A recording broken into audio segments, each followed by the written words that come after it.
Selamat pagi, salam sejahtera. Terima kasih karena bersama dengan saya di Nazilin Unity Channel. Saudara-saudara sekalian, kali ini SPRM tampil lagi memberikan penjelasan, memberikan pendedahan yang mengejutkan semua rakyat Malaysia. Karena ada cerita-cerita, ada suara-suara sumbang mengatakan bahawa tiada unsur rasuah kononnya berlaku di KLIA. Namun, Ketua Pengarah SPRM Azam Baki akhirnya tampil menutup mulut-mulut puaka seperti itu yang katanya belum lagi selesai siasatan itu, ada sudah cerita yang timbul. Tak tahulah siapa pemimpin-pemimpin politika, pemimpin-pemimpin NGO kah dan sebagainya yang tiba-tiba pada tampil kata timbul cerita tiada unsur rasuah di KLIA. Tapi Azam Baki kata, belum selesai siasatan. Makna kata, belum ada apa-apa pun kata putus daripada SPRM. Tapi cerita dah mula tersebar. Jadi, saudara, sebarkan berita ini bahawa apa yang anda dengar kononnya tiada rasuah di KLIA, sebenarnya belum lagi ada apa-apa keputusan. Siasatan belum selesai pun, kata Azam Baki. SPRM mengatakan bahawa siasatan SPRM berhubung tuduhan rasuah ke dalam kes kecohan membabitkan dua wanita warga China di KLIA pada 29 Jun lalu masih belum selesai. Sehubungan itu, Ketua Pengarah SPRM Tan Sri Azam Baki menyelar laporan media semalam yang mendakwa tiada unsur rasuah ditemui dalam kes itu sedangkan siasatan masih berjalan. Yang menjadi persoalan kita ini ialah siapa yang memberikan maklumat kepada media yang mengatakan siasatan itu telah ada keputusan. Mesti media ini pun terima maklumat daripada ahli-ahli politik mungkin. Tak pastilah siapa yang sanggup mendahului keputusan SPRM ini.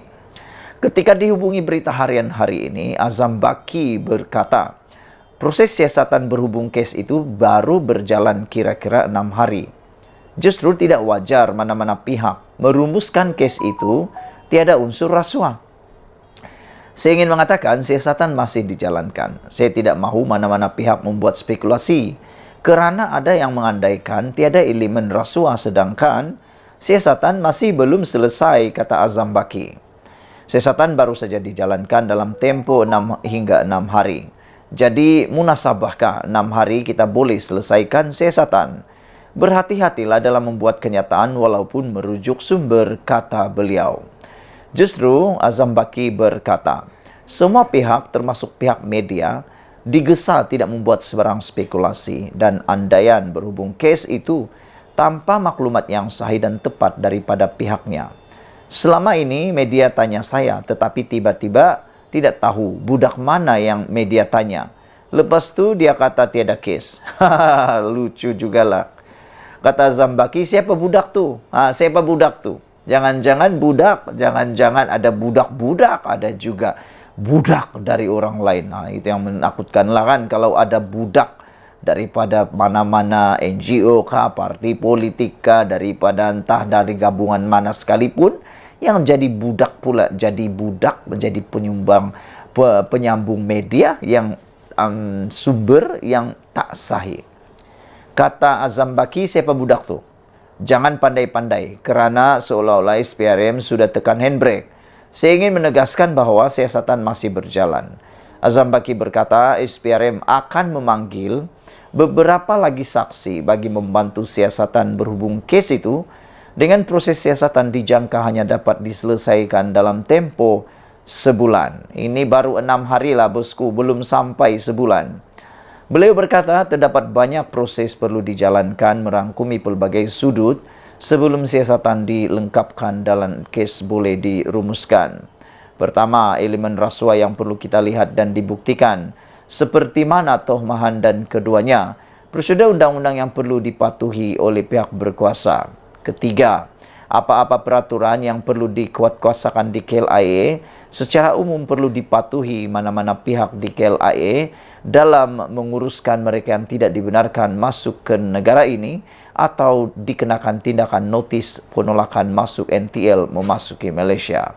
Sementara itu, Azam Baki turut mengesahkan syarikat yang dilantik menguruskan warga asing yang dikenakan NTL sudah dipanggil untuk membantu siasatan. Sebelum ini, media melaporkan berlaku kekecauan di KLIA susulan penolakan kemasukan pelawat wanita dari China dikenali sebagai Wang Zhu yang dilakukan mengikut prosedur dan selaras arahan tetap Ketua Pengarah Immigration.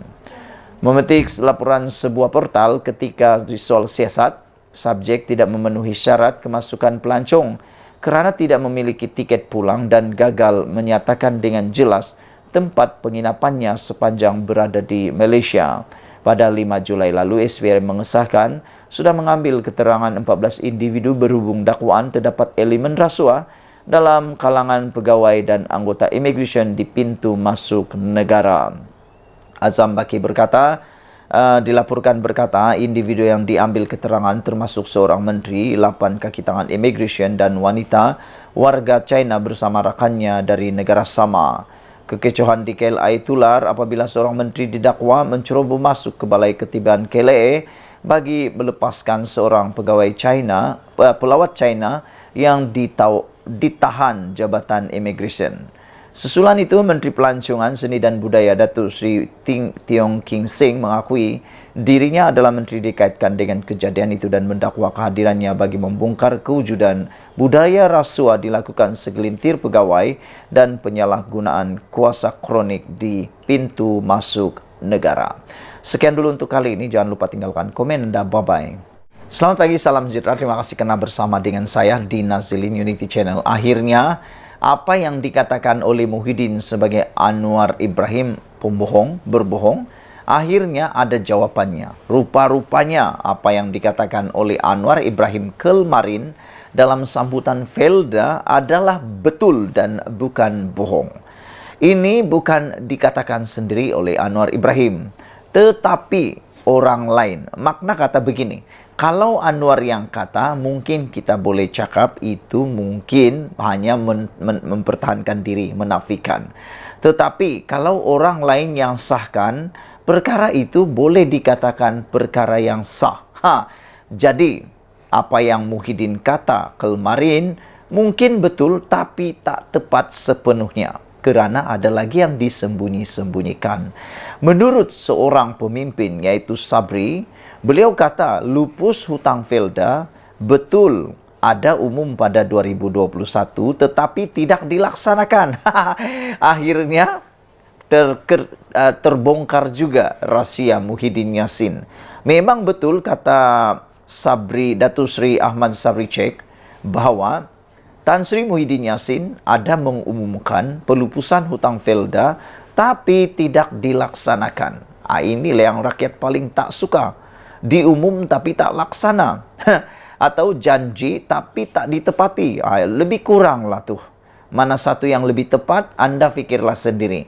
Diumum tapi tak dilaksana, itu yang pertama. Ada juga yang janji-janji saja tapi tak ditepati. Mana lebih teruk? Yang lebih teruk, umum tak dilaksana atau janji tak ditepati. Kalau dalam bahasa Sabahan kita kata 2 kali 5 10 samalah Tuhan. Janji tak ditepati, umum tak dilaksana, lebih kurang ceritanya. Pengerusi Baharu Felda yang menyatakan perkara ini yaitu Datuk Seri Ahmad Sabri Cek. Beliau meminta Tan Sri Muhyiddin Yassin tidak gopoh dalam memberi komen berhubung pelupusan hutang peneroka Felda. Itulah kadang-kadang kita nampak Tan Sri Muhyiddin Yassin terlalu cepat memberikan komen sehingga memerangkap diri sendiri. Kemarin dia kata Anwar Ibrahim tak layak jadi Perdana Menteri kerana berbohong tentang hutang Felda. Rupa-rupanya ini penerangan daripada pengurusi Baharu Felda. Pengurusi Baharu Felda ini sendiri yang memberikan penjelasan supaya tidak terlalu gopoh. Beliau mengakui ketika Muhyiddin menjawat jawatan Perdana Menteri, ada menyatakan untuk membayar RM1 bilion selama setahun, selama 10 tahun, yang sepatutnya dibayar mulai 2022. Tetapi perkara itu tidak dilaksanakan.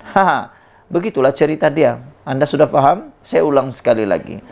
Memang kata Datuk Seri Ahmad Sabri Sheikh, beliau kata memang ketika Muhyiddin Yassin menjawat jawatan Perdana Menteri ada menyatakan, anda faham menyatakan, ada cakap untuk membayar 1 bilion setahun selama 10 tahun yang sepatutnya dibayar mulai 2022. Tetapi perkara itu tidak dilaksanakan. Jadi ini yang membuatkan netizen kadang-kadang marah. Sebab janji tak dilaksanakan. Umum tak dilaksanakan, janji tak ditepati. Sebaliknya jelas beliau, ia hanya janji yang tidak dilaksanakan. Termasuk tiada bukti hitam putih dengan pihak Felda untuk membantu menyelesaikan hutang ditanggung entiti itu. Wah, ini bukti yang paling kukuh. Dalam banyak-banyak perkara, dalam banyak-banyak kata, dalam banyak-banyak janji, dalam banyak-banyak pengumuman, perkara yang paling penting sekali ialah bukti hitam putih, bukan bukti air liur. Karena kalau bukti air liur, itu hanya cakap-cakap saja. Cakap hari ini, besok dah selesai, tak ada apa-apa maknanya. Tapi kalau ada bukti hitam putih, maksudnya itu bertulis dan boleh kita dokumentasikan. Ada data lah, kata macam tu kan. Tapi kalau tiada, nak kata macam mana? Itu hanya air liur semata-mata. Itulah yang dijelaskan oleh Ahmad Sabri Sheikh, yaitu pengerusi baharu Felda. Beliau kata, ia hanya janji yang tidak dilaksanakan, termasuk tiada bukti hitam putih dengan pihak Felda untuk membantu menyelesaikan hutang ditanggung entiti itu. Betul, pada tahun 2021 ada diumum hutang peneroka kepada Felda dilupus. Tetapi Felda pula berhutang melalui sukuk untuk mengambil alih FGV Holdings, membayar hutang kumpulan wang simpanan pekerja dan Maybank dengan anggaran lebih RM9 bilion. Oh, rupa-rupanya ini yang kita tak pernah tahu. Baru kita tahu pada tahun 2021 ada perkara hutang peneroka di umum, tetapi Felda pula berhutang melalui sukuk untuk mengambil alih FGV, membayar hutang KWSP dan membayar Maybank dengan anggaran 9 bilion. Mana Felda nak bayar hutang? Soal Sabri dalam status Facebooknya hari ini. Saudara-saudara sekalian, sebaliknya Sabri yang juga bekas Menteri Pertahanan dan Industri Asas Tani berkata, Kerajaan Perpaduan dipimpin Datuk Seri Anwar Ibrahim telah memutuskan jalan penyelesaian dengan Felda untuk menyelesaikan sukuk tersebut. Katanya, Kerajaan Perpaduan memberi komitmen membayar RM1 bilion setahun kepada Felda untuk menyelesaikan hutang berkenan. Alhamdulillah, Felda lega dan boleh bantu peneroka, katanya. Muhyiddin pada Sabtu kemarin mendakwa tuduhan dilemparkan oleh Anwar berhubung pelupusan hutang peneroka Felda merupakan satu pembohongan. Muhyiddin yang kesal dengan dakwaan itu menegaskan pelupusan hutang telah dilaksana ketika beliau masih menjawat jawatan Perdana Menteri. Nah, jadi saudara-saudara sekalian, dengan penerangan, dengan penjelasan daripada pengerusi baharu Felda ini sendiri, iaitu Datuk Seri Ahmad Sabri Sheikh, bermaksud kita tak dapat bezakan sekarang. Atau anda tentukanlah siapa sebenarnya yang dikatakan berbohong. Adakah Anwar Ibrahim ataupun Muhyiddin Yassin? Karena kemarin Muhyiddin kata berhubung pelupusan hutang peneroka Felda adalah merupakan satu pembohongan yang dilemparkan oleh Anwar tuduhan kepada Muhyiddin. Muhyiddin kata dia menegaskan hutang telah dilaksana, di pelupusan hutang itu telah dilaksana ketika beliau masih menjawat jawatan Perdana Menteri. Jadi kamu tentukan sendirilah, tulis dalam ruangan komen. Selepas kita melihat, selepas kita mendengar penjelasan penuh daripada pengerusi baharu Felda ini, siapa agak-agaknya yang berbohong dan siapa sebenarnya yang terkantoi.